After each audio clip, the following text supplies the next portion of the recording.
Chengia Luseni, je suis le président de l'association Arki, l'association des jeunes ressortissants de Kédougou-Yérimayo, qui est basée en France, dans le département des Yvelines, où l'adresse est située à Mantes-la-Jolie. C'est de travailler dans l'élevage moderne, le maraîchage, pour pouvoir limiter l'immigration. Surtout les jeunes de la région, particulièrement de la commune de Bandafassi, les expliquer les dangers de l'immigration. Le partenaire local de ce projet, c'est le GIE Yérimayo.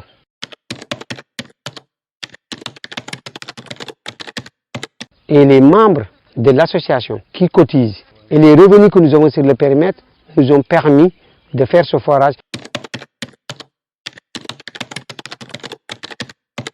Nous avons eu des partenaires qui nous ont financés, exemple la ville de Mantes-la-Jolie, qui nous a financé pour la clôture de ce périmètre de 5 hectares, qui nous a financé à hauteur de 2 000 €. Et le complément, ça a été par l'association Arki et le GIE présent sur place, GIE Yérimayo. Nous avons eu ICID qui a participé à la construction du forage pour que nous puissions développer le maraîchage et l'élevage moderne, qui nous a soutenus en France pour pouvoir réaliser ce forage. ICID est basé dans le département des Yvelines. Le bénéficiaire direct, c'est le GIE Yérimayo, qui est basé à Kédougou. Aujourd'hui, nous voyons les résultats. Les résultats sont là. Et nous avons aussi des bénéficiaires qui ne sont pas directs, parce qu'il y a des villages environnants qui viennent puiser de l'eau. C'est déjà une réussite. Et l'élevage se développe, c'est très important. Et ça, c'est des bénéficiaires indirects. Il y a le lait de population qui en bénéficie.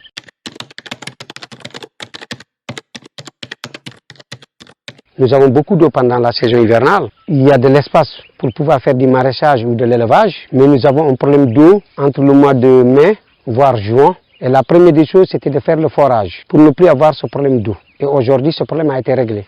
À mon avis, c'est les idées qui manquent. Les jeunes, ils veulent travailler. Quand un jeune décide de quitter chez lui, tenter l'immigration, prendre des bateaux ou des pirogues, où tous les moyens sont bons pour atterrir pour l'immigration, c'est parce que c'est un jeune qui veut s'en sortir.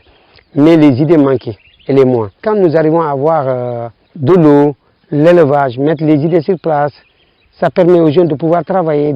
Quand on pense à immigrer, c'est parce qu'il n'y a pas de revenus. Mais quand on commence à avoir des ressources, on ne peut ne pas penser à l'immigration. Quand on réussit chez soi, il n'y a pas de raison qu'on quitte. Parce qu'il y a de quoi faire dans cette région. Nous avons de l'espace, il y a de l'eau, seulement il y a de l'eau qui manque de temps en temps. La période du mois de mai, juin, et avec des forages, il n'y a pas de raison qu'on ne s'en sorte pas.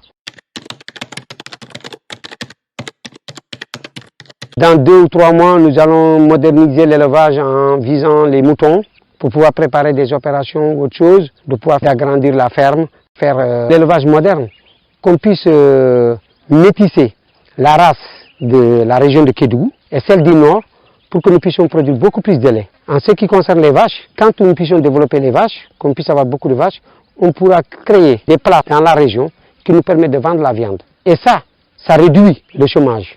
Ça permet aux jeunes de travailler, d'avoir des revenus. C'est très important. Et le maraîchage, on va l'attaquer aussi. Nous avons la construction des chambres, c'est-à-dire d'un bâtiment, des pièces, que les travailleurs puissent rester sur place. Nous en avons déjà quelques-uns, mais il faut en faire. Et aussi, faire une clôture encore des 5 hectares pour permettre au moins le bétail et le maraîchage que nous allons faire, que nous puissions mettre dans une superficie bien déterminée. Nous avons beaucoup de choses à faire. Ce n'est qu'un début. Parce que je vois le GIE Yérimayo qui est sur place, qui est actif et qui fait du boulot, mais c'est les moyens qui manquent. Et nous ferons tout avec les cotisations, les participations, la vente de bétail et les subventions que nous aurons par rapport à ICID